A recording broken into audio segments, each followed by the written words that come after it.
Do I still have a pulse?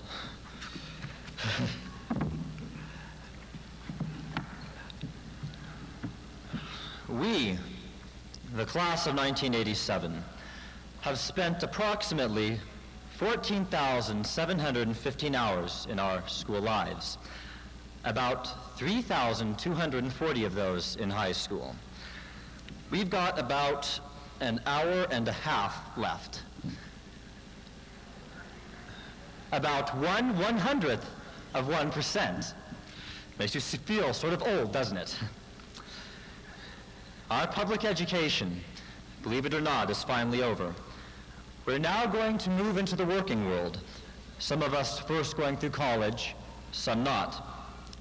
Irregardless of this, we, as the class of 1987, must now begin to get a true feel for the way in which we will interact with the world and the world will interact with us.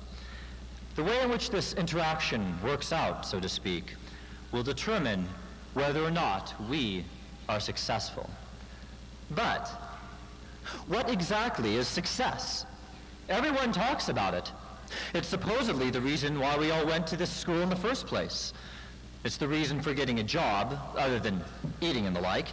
Indeed, it seems to be the reason for just about everything at this point in our lives, to be successful. But how do we know if we're successful? Is it judged by how much we're paid, or how high up the job ladder we get, or how many cars or medals or paid vacations to Disneyland? What? The answer is that success lies entirely in the eyes of the beholder. The good thing about this is that therefore everyone should have the opportunity to be successful. We can all set our own standards and hopefully live up to them. The bad thing about this is that we cannot just sit back and let others set our standards for us. Instead, we have to decide for ourselves exactly what success is. This is actually a pretty important concept, since we are essentially alive to make ourselves and those around us happy, and this happiness is essentially dependent on our being successful, or whatever that may mean. So it's certainly crucial that we use a gauge for success that allows us to truly measure it in relation to ourselves. Now, there's no way that I could possibly know what works for each and every individual, but I do have some ideas on what does not cut it.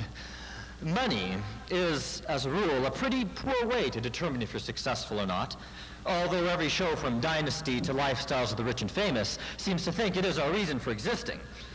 We need look no farther than our own LHS teachers and those monumental, undeserved salaries that they receive to know that monetary awards are not all that important, which is not to say that money is bad, but that as a goal in itself, it undoubtedly does not work. For it is significant to note that you can be rich or poor at anything. There are rich shoe salesmen, there are rich carpenters, there are rich bakers. Look at famous Amos. There are even rich teachers somewhere. And there are also poor and starving lawyers, doctors, and nuclear physicists. The point is that if you enjoy something enough, if you care about something enough, you can be happy, no matter how much you earn money-wise. Awards also stink. I mean, in how many jobs do you want to be ranked? Is there a commercial federal valedictorian every year? Do you get a 1 from your boss if you get a lot of tips or transplant someone's heart correctly? Will you get a down slip if someone doesn't like the way you cut their hair? Do you honestly believe that the people who hand out all these awards in academics or music or writing or speech or drama or athletics really know all the facts?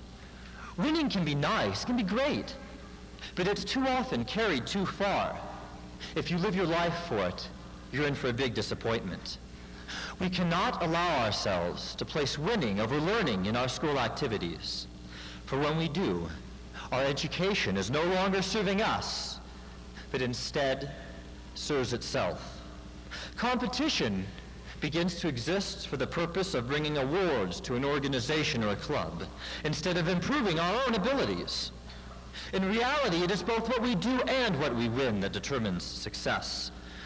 We are unfortunately trained from an early age to use competition as a means of proving ourselves, especially against others, while cooperation is neglected. In reality, however, we live in an age where both cooperation and competition are very valuable. The ability to work with others for a common goal is as significant as winning some piece of metal which, though flattering, will probably end up forgotten in the back of my closet anyway. Prestige is another bad idea. It can be a big deal to try and get a good job, one that makes other people think that you have arrived. But if you set your own standards for success, you won't need to worry about what other people think. So what if you don't have a BMW? Will you die? Does it matter if you shop at Target or Target instead of Saks Fifth Avenue? Will the world cave in if you go to Supercuts instead of Super Ripoff? Many of the best things in life don't carry glamorous labels, but they are still important. If you know what matters, and you set goals consistent with what you feel constitutes success, you will be able to wear those blue light specials with pride. I mean it. I know it. So, success can be anything you want it to be. Anyone can attain it, as long as you gauge your success on a scale that reflects something important to you. Money, awards, and prestige are all okay, but none of them hold a candle to the contentment and satisfaction that you can get from living a good, fun life according to your own rules. It's been said that success is not a destination, but a journey.